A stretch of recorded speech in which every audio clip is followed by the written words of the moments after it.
একটু লক্ষ্য করলে দেখবেন ড্রাগন ফল গাছের ভেজিটেটিভ গ্রোথ কিন্তু শুরু হয়েছে। সারা বছর ড্রাগন ফলের গাছগুলো কিন্তু বাড়তে থাকে, কিন্তু গাছের বৃদ্ধি একটু বেশি লক্ষ্য করা যায় বসন্তকালে। এই সময় ড্রাগন ফলের গাছগুলো তার শাখাগুলোকে পার ডে 2 থেকে 2.5 ইঞ্চি বৃদ্ধি করতে সাহায্য করে। তখনই যখন আপনি গাছের খাওয়ারের মাধ্যমে পুষ্টি মৌলগুলো ঠিকঠাক সরবরাহ করতে পারবেন আর বাগানটাকে নিরোগ রাখতে পারবেন। অর্থাৎ আপনার বাগানে যেন কোনো ফাঙ্গাল ইনফেকশান বা ছত্রাকজনিত রোগ না থাকে। যেমন আপনার ড্রাগন গাছের শাখাগুলোতে লাল লাল টিকা দাগ, অর্থাৎ যেটাকে আমরা রাস্টিক স্পট বলি, বা শাখার অগ্রভাগে হলুদ হয়ে পচে যাওয়া, কিংবা গাছের যেখান সেখান থেকে পচন তৈরি হয়ে যাওয়া। তো এটাকে কিন্তু আপনাকে সমূলে নির্মূল করতে হবে। আর এটা যদি আপনি নিরোগ না করাতে পারেন, তাহলে নতুন নতুন যে সমস্ত শাখা প্রশাখা বেরোচ্ছে এগুলো কিন্তু আপনার ফাঙ্গাস অ্যাটাক হয়ে যাবে, ছত্রাকজনিত স্পট ওতেও থাকবে, এবং ফলের সিজনে, যেহেতু ফলের সিজন সামনে, তখন কিন্তু আপনাকে একটু ভুগতে হবে, ব্লাইট এসে যাওয়ার সম্ভাবনা থাকে। তাই এর থেকে পরিত্রাণের জন্য 2টো ঔষধ একত্রে পাঞ্চ করে আপনি গাছে স্প্রে করবেন, অ্যামিস্টার টপ আর স্ট্রেপ্টোসাইক্লিন। দেখুন, অ্যামিস্টার টপ নিতে হবে এমন কোনো কথা নেই, আপনি ঔষধের কম্পোজিশনটা শুধু দেখে নেবেন, ওর কম্পোজিশনটা কি রয়েছে। অ্যাজোক্সিস্ট্রোবিন 18.2%, আর একই সঙ্গে রয়েছে ডিফেনোকোনাজোল, এটা হচ্ছে 11.4%। এই কম্পোজিশন দেখে আপনি যে কোনো ব্র্যান্ডের যে কোনো ঔষধ নিতে পারেন, সেম কাজ পাবেন। ডোজ কি নেবেন?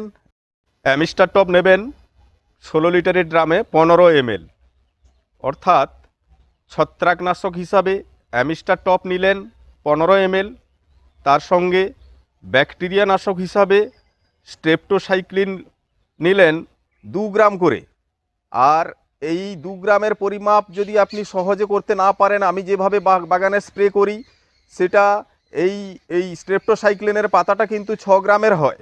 এটাকে আপনারা 3 গ্লাস জলে এক জায়গায় নিয়ে নেবেন, দিয়ে ভালো করে মিশিয়ে নেবেন।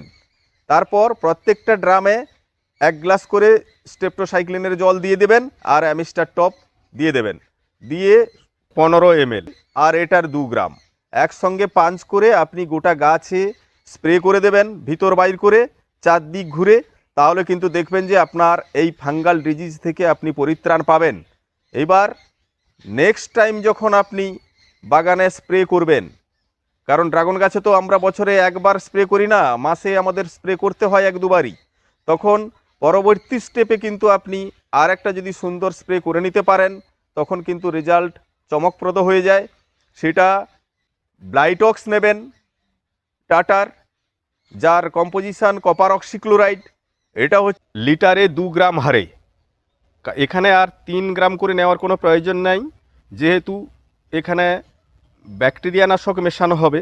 তাই ব্লাইটক্স নেবেন 16 লিটার ড্রামে 32 গ্রাম, আর ব্যাকটেরিয়া নাশক হিসাবে কাসুগামাইসিন নেবেন 10 থেকে 15 ml, নিয়ে দুটো একসঙ্গে পাঞ্চ করে মিশিয়ে গোটা গাছ স্প্রে করে দেবেন।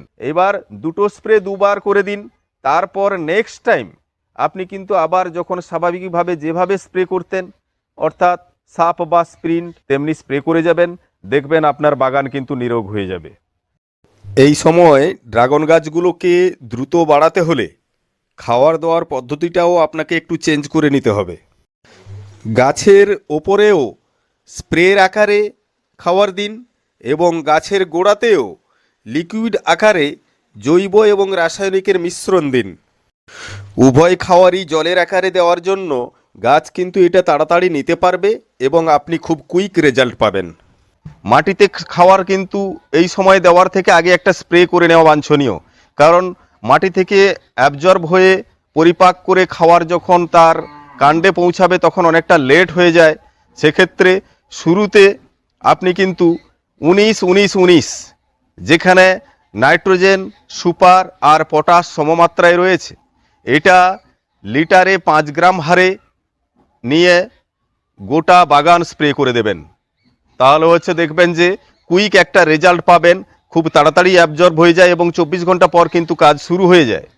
আর তারপর মাটিতে খাবার দেওয়ার জন্য আপনি প্রথমত আপনার কাছে যে ধরনের জৈব সার থাকুক না কেন, আপনি গাছের শেকড়গুলো পুরো ঢাকিয়ে দেবেন, কভার করে দেবেন।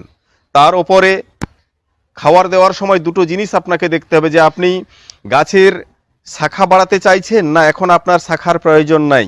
অর্থাৎ আপনার যদি দু একটা শাখার প্রয়োজন থাকে তখন কিন্তু খাদ্যটা একটু আলাদা ধরনের হবে, আর যদি আপনি প্রচুর পরিমাণে নতুন বাগান করে প্রচুর শাখা নিতে চাইছেন তখন কিন্তু আলাদা হবে।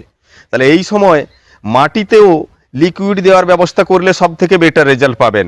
যেমন আপনি ওপরে স্প্রে করলেন, অর্থাৎ সরষার খোল এটা 2 কিলো নেবেন, ডাস্ট না, এটা হচ্ছে আপনার দানা চালা আকারে যেগুলো থাকে 2 কিলো নিলেন। এটা 1:10, অর্থাৎ 1 কিলোকে 10 লিটার জলে, 2 কিলো নিলেন 20 লিটার জলে ভিজিয়ে দিলেন। আর ওর সঙ্গে যদি আপনার গাছ তাড়াতাড়ি বাড়াতে চান তাহলে আপনি নিয়ে নেবেন 400 গ্রাম ডিএপি, আলাদা আলাদা পাত্রে ভিজিয়ে নেবেন। এটা আপনি 10 লিটার জলে ভিজালেন আর ওটা 20 লিটার জল, টোটাল জলের মাত্রা রাখবেন 30 লিটার। তাহলে সবগুলোকে একত্রীকরণ মিশিয়ে নিলেন, র ম্যাটেরিয়ালস হলো আপনার 30 লিটার। এবার ওটাকে 300 লিটার জল কিংবা তারও বেশি, অর্থাৎ 400-450 লিটার জলও হতে পারে, মিনিমাম 300 লিটার জল নেবেন। নিয়ে ওই টোটাল মিশ্রণটাকে একত্রে মিশিয়ে আপনি কিন্তু গাছের গোড়ায় সুন্দরভাবে দিয়ে দেবেন, দারুণ রেজাল্ট পাবেন। এইবার কখনো সরষার খোল আর ডিএপি একত্রে ভেজাবেন না।